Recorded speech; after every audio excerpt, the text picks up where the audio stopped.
a través de la virtualidad nos conectamos con la señorita Paola Herrera. Ella es analista del Instituto Peruano de Economía, con quien vamos a hablar sobre este tema importante que es la pérdida de 157.000 empleos en el país durante el año pasado, durante el 2023. Vamos a hablar con ella todo relativo a esto, así que no se puede perder esta entrevista. Y estamos con ella, con la señorita Paola Herrera. Muy buenos días, adelante. Buenos días, muchas gracias por invitarme a esta entrevista. Así es, sabemos que este número, 157.000 empleos perdidos, como ya lo comenté, ha sido el peor registro, ¿no?, desde hace 20 años o en más de 20 años. Quisiera que nos ubiques un poco de qué se trata esto, si es que ya es el tema de la pandemia, ¿no?, que nos llevó a la virtualidad. Quizás muchas personas también allí fueron desplazadas de sus lugares de trabajo. Lo otro es lo que hemos vivido el año pasado también respecto a la recesión. Un poco ubícanos en el contexto, por favor, Paola. Correcto. Entonces, bueno, esta caída, nosotros tenemos registro de empleo que es consistente desde el 2001 aproximadamente, y desde entonces no ha habido una caída tan fuerte del empleo, excluyendo claramente la pandemia. También hubo una caída muy importante del empleo. Y este retroceso del empleo del 2023 se debió principalmente, como tú mencionas, a esta situación de recesión económica.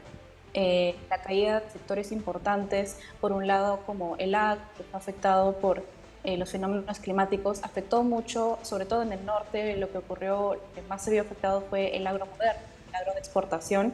Ahí hubo una pérdida importante de empleos, y también se explica que principal caída del empleo durante el año pasado se dio en el área rural, porque no solamente en el norte, sino también en el sur, en la zona centro de Perú, también se vio afectado el agro tradicional, el agro familiar, donde también se perdieron bastantes empleos, y luego también el deterioro de estos sectores directamente relacionados a la inversión privada, como la construcción, la agricultura, que registraron importantes caídas durante el año pasado en su actividad. También afectó a la generación de empleo en las zonas urbanas y del empleo formal principalmente.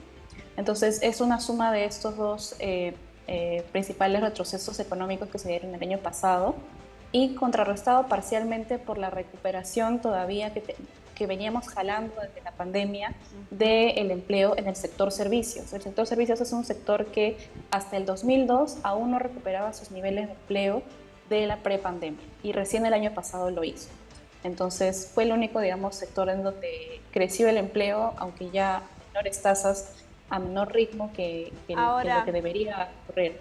Ahora, Paola, estos rubros, digamos, más golpeados, como tú lo mencionas, tiene que ver directamente con la exportación, con el agro también, y además que se redujo mucho el tema de la inversión privada. Exactamente. En el norte, si bien nosotros tenemos información del INEI a nivel de ciudades, también hay otra fuente de información que es esta información de empleo formal que viene directamente de las planillas electrónicas que registran las empresas. Y con estas cifras podemos ver que el empleo formal ha caído consistentemente en varios meses el año pasado en regiones como Lambayeque, como La Libertad, y principalmente se relaciona esto a la menor actividad que tuvo el agro moderno, el agro de exportación, porque se ve caídas en el sector agrícola y en el sector manufactura, que es donde se encuentra esta actividad de agroindustria. Entonces ese ha sido el principal problema para el norte, y a lo largo de todo el país también. Claro. Esta falta de inversión afectó a la generación de empleos en construcción, en manufactura. Así es. Otra pregunta, ¿en qué medida, Paola, crees que se podría trabajar la recuperación, ¿no?, de un porcentaje de empleos? ¿Qué se tendría que hacer? Este año nosotros estamos esperando definitivamente no vivir los mismos eventos negativos del año pasado, por ejemplo, en términos de los fenómenos climáticos. Cada vez hay menos riesgos, o se anuncian menos riesgos del fenómeno del Niño. Entonces debería haber una recuperación del empleo agrícola, del empleo en el agro moderno norte, por ejemplo, debido a que ya no tendríamos estos problemas que afectan a los cultivos, que afectaron principalmente en la segunda mitad del año pasado. Por ese lado hay una mejor perspectiva. Por otro lado, también se espera cierto rebote acerca de los sectores relacionados a la inversión privada. Entonces deberíamos volver a generar más empleos por ese lado, sobre todo empleos formales, pero esta recuperación es débil. Y sabiendo que el mercado laboral, como es el peruano, que tiende mucho a la informalidad, tiende mucho a condiciones laborales precarias, es necesario que se impulse mucho más la inversión privada que se espera para este año, para que de verdad se generen más empleos y que se generen empleos que luego, que si ocurre algún otro choque negativo, inesperado, no los volvemos a perder, ¿no? Entonces todavía son débiles las perspectivas de mejora de empleo, sobre todo en términos de empleos de calidad, que son los que más nos importan. Claro, pero a este punto todavía ustedes no pueden tener un panorama, digamos, bastante claro porque se habla todavía de estos fenómenos climáticos, que es una realidad inestable, que no se sabe, que se espera qué es lo que va a pasar en las próximas semanas, en el próximo mes. Entonces, es difícil que ustedes puedan manejar digamos, una cifra o un porcentaje exacto. Sí, exacto. Digamos, claro, tenemos estas estadísticas sobre los fenómenos climáticos que van ocurriendo, pero como tú bien mencionas, es bastante volátil y es un poco impredecible. Y sobre todo en el caso del empleo relacionado al agro o a la pesca, que son sectores bastante volátiles, el empleo también lo es.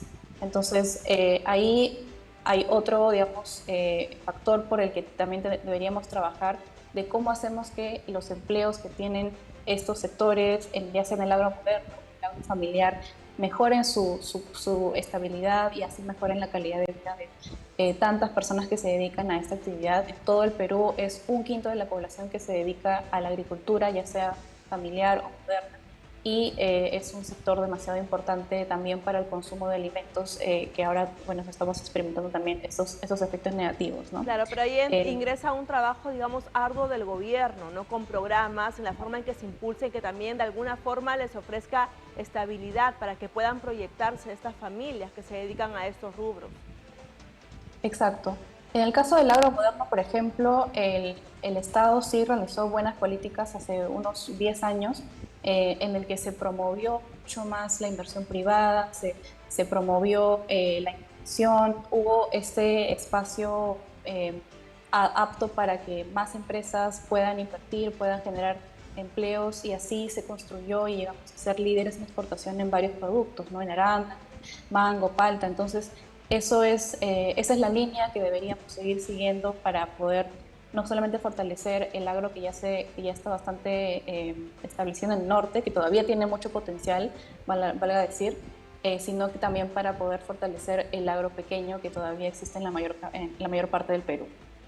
Ahora, digamos, en un panorama general y frente a la recesión que aún estamos viviendo, si bien es cierto el panorama se ha tornado un poquito más esperanzador con el tema de los precios, ¿no? Un poco más volviendo ya, que se han reducido, pero en términos generales, Paola, ¿tú crees que este año 2024 podría mejorar la situación en respecto a esa recuperación, por lo menos de un porcentaje pequeño de estos empleos? Sí, tenemos, como mencionaba, hay mejores perspectivas en relación a lo que esperábamos el año pasado, ¿no? Para el agro, por los fenómenos climáticos. Hay cierto rebote que se espera para los sectores de inversión. Por ejemplo, en enero también se vio esta buena noticia de que la inversión pública también creció bastante, que el año pasado también fue la menor inversión de los gobiernos regionales y locales, también afecta a la actividad de construcción y ahí es donde también se generan muchos empleos importantes y formales. Entonces, este año deberíamos, dado que ya es el segundo año de gobierno de esas autoridades, debería haber mejoras de capacidades para poder ejecutar proyectos. También se viene anunciando el destrave por ejemplo, en proyectos como Chavimoche, que esperemos que siga en esa línea, pero todavía hay un montón de otros proyectos que destrabar. Entonces, hay mejores perspectivas, debe haber una recuperación este año, sí, sobre todo si es que no empeoran las perspectivas del clima y si es que no enfrentamos otros problemas que vengan de afuera, ¿no? De precios internacionales.